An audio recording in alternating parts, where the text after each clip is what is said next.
Assalamualaikum warahmatullahi wabarakatuh. Saya atas nama Risma Indriani dari kelas 3. Saya merupakan anggota dari Regu Kenanga.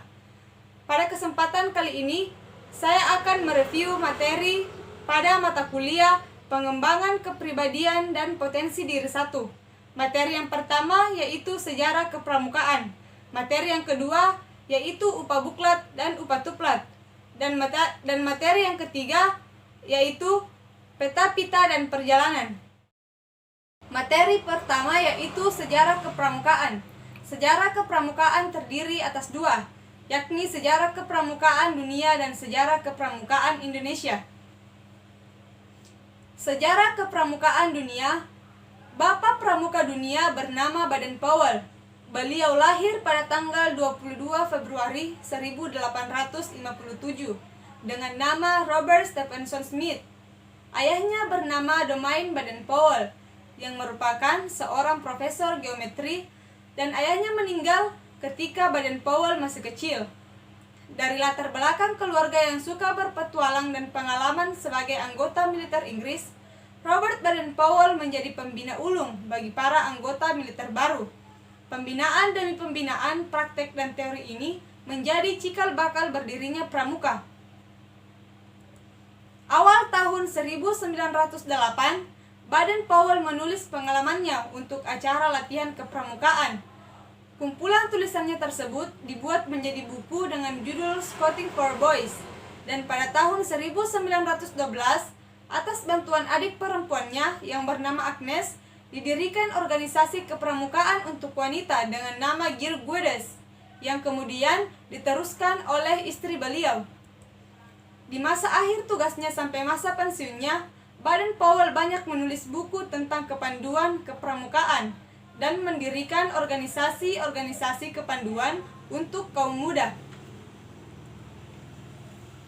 Pada tanggal 30 Juli 1920 di Olimpiade Hall merupakan tahun yang sangat berpengaruh dalam sejarah pramuka, di mana untuk pertama kalinya diadakan jambore di dunia. Daftar jambore yang telah dilaksanakan terdiri dari 6 jambore. Yang pertama, Jambore Dunia 1 tahun 1920 Olimpiade Hall di Inggris. Yang kedua, Jambore Dunia 2 tahun 1924 di Denmark. Yang ketiga, Jambore Dunia 3 tahun 1929 di Inggris.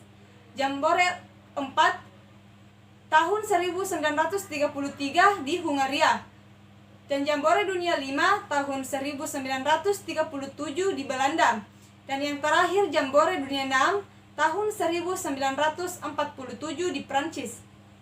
Selanjutnya, mengenai sejarah kepramukaan Indonesia. Bapak Pramuka Indonesia adalah Sri Sultan Hamengkubuwono IX. Beliau adalah seorang Raja Kesultanan Yogyakarta dan Gubernur Daerah Istimewa Yogyakarta. Sejarah pramuka di Indonesia lahir pada tahun 1961.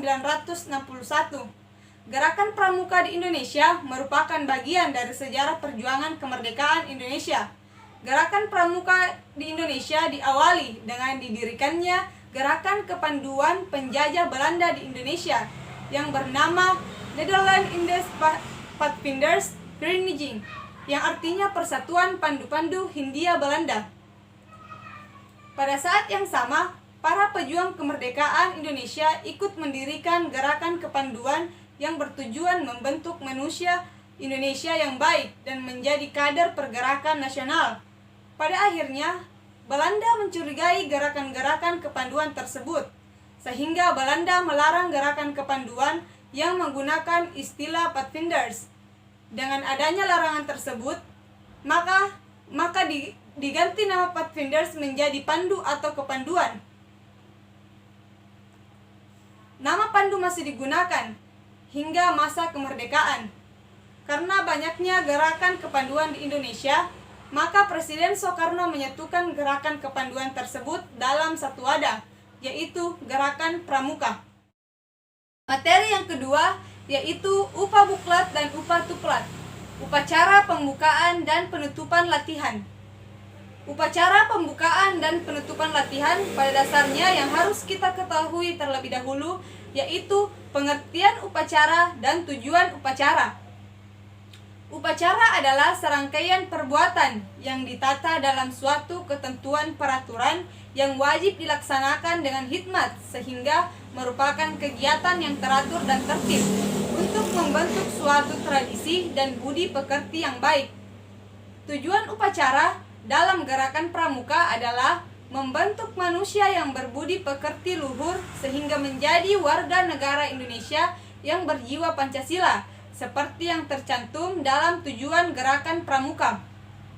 Adapun unsur-unsur pokok dalam upacara gerakan pramuka yaitu yang pertama bentuk barisan, yang kedua pengibaran bendera merah putih, yang ketiga pembacaan Pancasila, yang keempat pembacaan kode kehormatan, dan yang kelima doa. Pada upacara pembukaan dan penutupan latihan di Perindukan Siaga memiliki bentuk barisan seperti ini.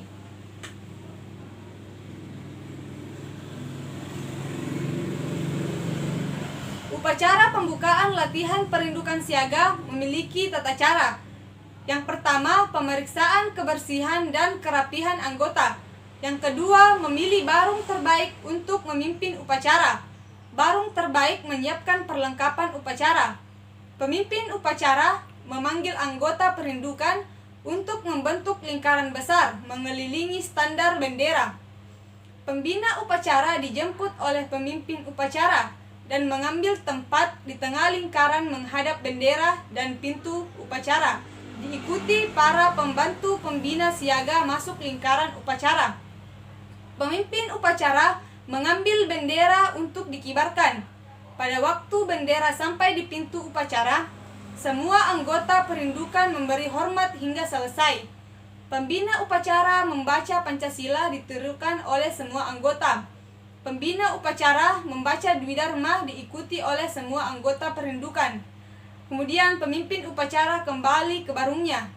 Pembina upacara mengumumkan hal-hal yang perlu diketahui oleh anggota perindukan. Pembina upacara mengucapkan doa yang diikuti oleh anggota perindukan. Upacara penutupan latihan Perindukan Siaga juga memiliki beberapa tata cara. Yang pertama, barung terbaik menyiapkan perlengkapan upacara. Pemimpin upacara memanggil anggota perindukan untuk membentuk lingkaran besar mengelilingi standar bendera.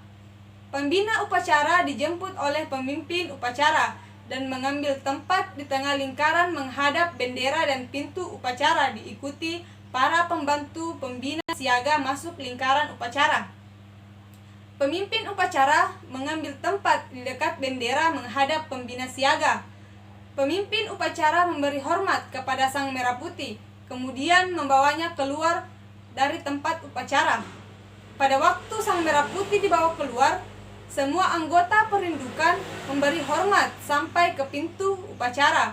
Pemimpin upacara menggulung dan meletakkan bendera di tempat yang telah ditentukan, kemudian kembali ke barungnya. Pengumuman dan pesan pembina upacara.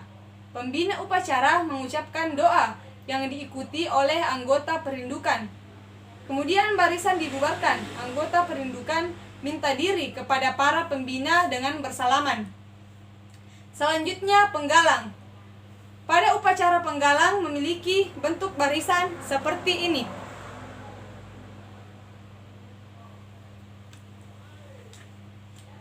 Tata cara dalam pasukan pramuka penggalang pada upacara pembukaan latihan terdiri atas 3. Yang pertama, perlengkapan upacara.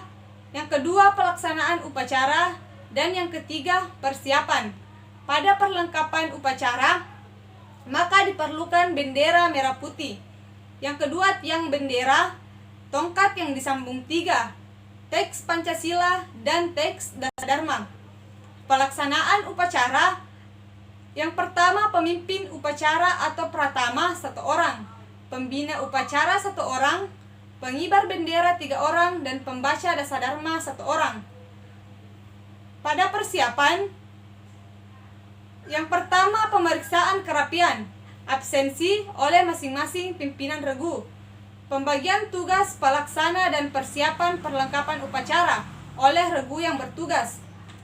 Pertama, membentuk barisan angkare dan memeriksa kerapian barisan upacara. Pelaksanaan upacara pembukaan latihan. Yang pertama, laporan masing-masing pimpinan regu kepada Pratama. Yang kedua, Pratama menjemput pembina upacara sekaligus laporan bahwa upacara siap dilaksanakan. Yang ketiga, pembina upacara mengambil tempat di samping kanan belakang tiang bendera dan pembantu pembina berada di belakang pembina upacara dalam bentuk barisan bersaf. Yang keempat, pembina upacara melangkah satu langkah. Penghormatan dipimpin oleh Pratama dan diikuti oleh peserta upacara. Yang kelima, Pratama menyerahkan pasukan kepada pembina upacara dan kembali ke regunya. Yang keenam, pengibaran bendera merah putih oleh petugas bendera. Penghormatan dipimpin oleh pembina upacara. Kemudian pembacaan teks Pancasila oleh pembina upacara. Pembacaan Dasadharma oleh yang bertugas. Kata pengantar dari pembina upacara tentang tema atau acara latihan. Doa dipimpin oleh pembina upacara. Pasukan diserahkan kepada Pratama. Penghormatan kepada pembina upacara dipimpin oleh Pratama. Pembina upacara meninggalkan lapangan upacara dan mengucapkan terima kasih kepada pembantu pembina. Pratama membubarkan barisan upacara untuk mengikuti latihan.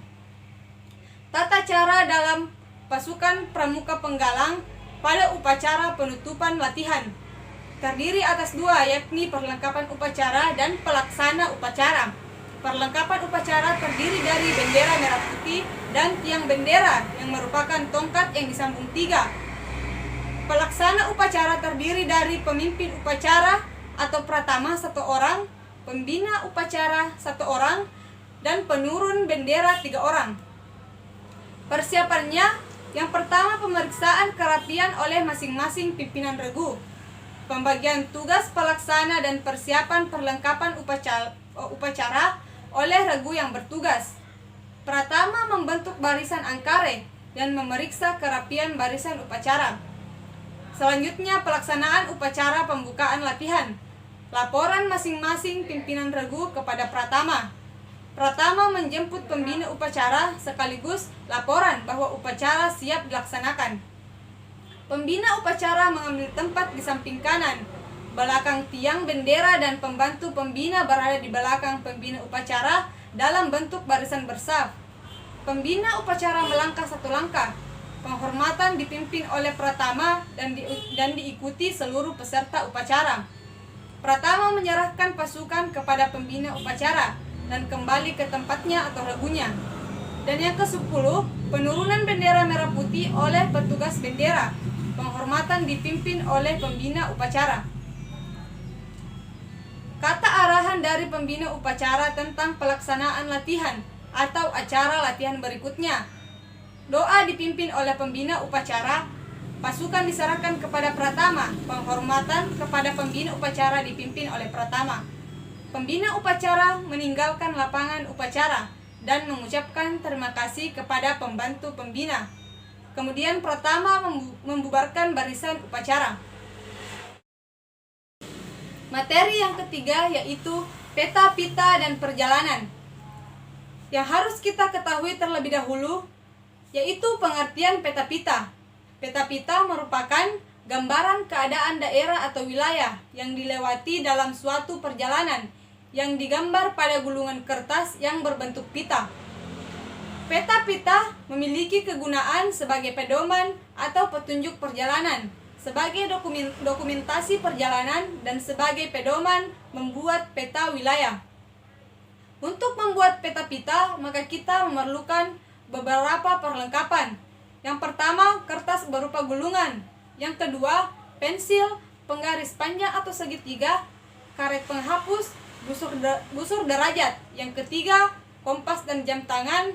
Yang keempat, tali. Dan yang kelima, alas dari triplek atau alat khusus pembuatan peta pita. Peta pita memiliki simbol-simbol seperti ini.